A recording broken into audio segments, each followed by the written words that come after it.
Hey guys, welcome back to my channel. My name is Jaqi.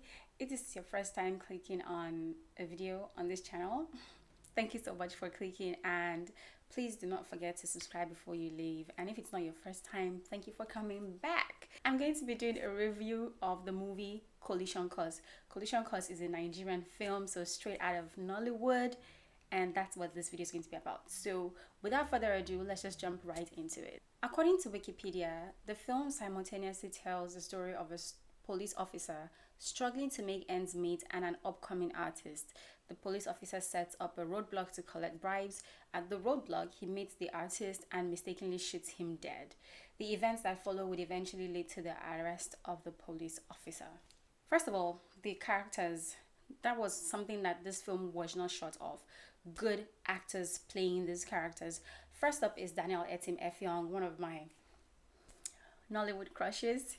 I think he killed this role, depicting the role of a rich and upcoming artist who was trying to make things happen for him despite the disapproval of his father. And he did a very good job at it. I think he did a good job showing the PTSD, I guess, that really comes with police brutality. Like, if you've experienced police brutality, there's something that just stays with you, and he did a good job portraying that, I think. Next up is Bimbo Manuel, the person who played his dad. I love Bimbo Manuel. He's an OG, a class act, and he was amazing in this film as usual. Then we have Kelechi Udegbe, I think. He played the role of Magnus, who is a frustrated police officer who was really trying hard to make ends meet and was experiencing a lot of things in his family with his wife trying to leave him and all of that. And I think he did an amazing job portraying this character and bringing the character to life. I read somewhere that it was supposed to be Femi Branch to play this role, but Bolanle, she cast Kelechi for the role, and I thought that was the best decision. I mean, Femi is great, but don't get me wrong, I think Femi is great, but I think Kelechi was the man to execute this job, and he did an amazing job at it. And Femi agrees. Kelechi went on to win the best actor in a supporting role for his portrayal of Magnus in this film, and I thought that was well deserving. He deserves it. He definitely deserves it. I've also seen him in Nimbe, and he was amazing. He was a different character in that, altogether. So I like it when actors are able to morph into different characters. It's just so magical when it happens, and honestly, I'm glad that he's finally getting the recognition and accolades that he deserves. Next, we have Oluwabamike Olamumi, aka Bam Bam. She played the role of Anna, who is Mide's girlfriend slash intending baby mama. Yeah, I thought she did well. I thought she did what she was supposed to do. We didn't know enough about the character though, so I couldn't really, I wasn't really drawn to her because I just didn't know enough of her character. But that wasn't her fault. That's like the writing and the story and how it developed and all of that. But I think she did okay. We also had Chioma Akpota, who played Magnus's wife. Chioma was okay. I know that as a human being, how you speak is how you speak, and your mannerisms are just that, they're yours as a person. But I would really love to see Chioma bring in that extra something to her characters, because at this point, I've seen about 3 movies of hers back to back, and it's giving Chioma, just with different names. It's always giving Chioma. There were also other people in this film like Norbert Young, Adela Oye, Greg, just a host of other people. They had very small roles, but they did what they were supposed to do, so it worked. What can I say? Kudos to Bolanle Austin Peters, who was the director of this film and also the producer. She's known for her stage play productions at Terra Culture in Lagos, and I think she directed and also produced Bling Legosians. I'm not sure now, but if there is one thing that Bolanle Austin Peters knows how to do, is to put on a show. And it was very smart of her to choose this topic, police brutality, to explore. She knew that it was going to be a topic that would resonate with a lot of Nigerians, if not all Nigerians. And it's something that is fresh daily. It never goes away. So It's one of those evergreen topics that we have in Nigeria. So she chose that topic to explore. So she knew that Nigerians are going to respond to it. And yeah, Nigerians do love this film because apart from everything I've just mentioned, they also love films that have a good message and that seem very realistic, you know. And yeah, I think a lot of Nigerians have seen, the reactions here and there on Twitter and online. And yeah, a lot of people like this movie. So, having said all of that, let's get into the review proper of Collision Course. Okay, I'm just gonna call it how I see it. This movie was poorly executed.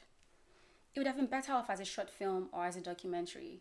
And I know that a lot of people enjoyed this movie and they think it's a very great movie because it has a strong message. And I humbly disagree. A strong message does not a good film make. What it was a reminder not only of one of the most painful experiences in recent Nigerian history, but a reminder of the harsh realities of our everyday lives. And it did this without providing any closure or hope. Police brutality is a very sensitive and touchy subject when it comes to Nigerians, or not just in Nigeria, in a lot of places all over the world, right?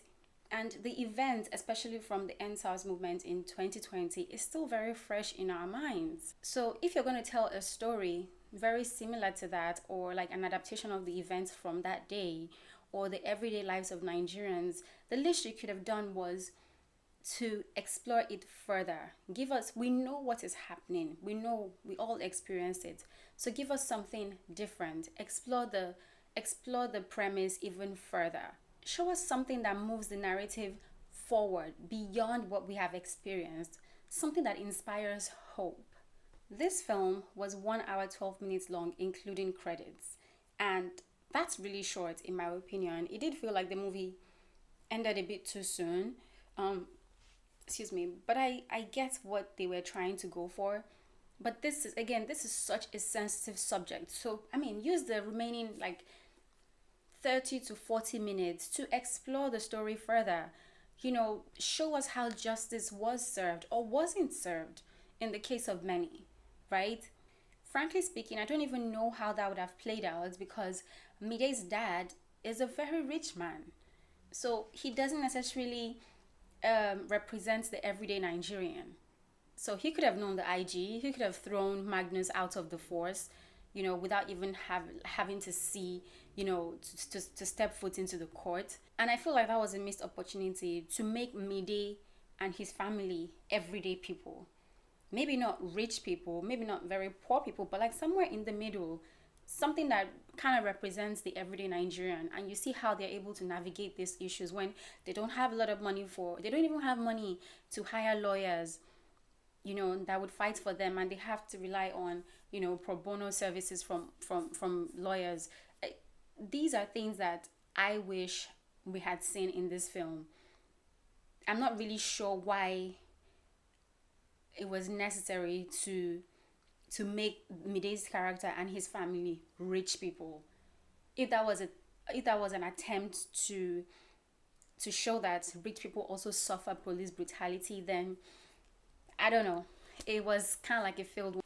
What this movie also did that I kind of liked was to humanize policemen. But unfortunately, I think in a bid to humanize policemen, they kind of justified police brutality.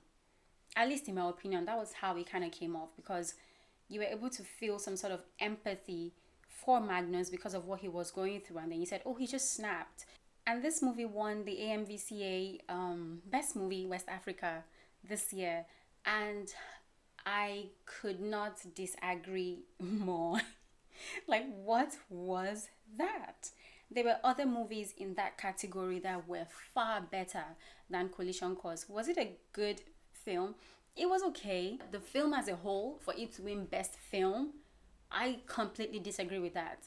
I think our movie producers and directors have to go for some sort of course on how to place adverts in movies.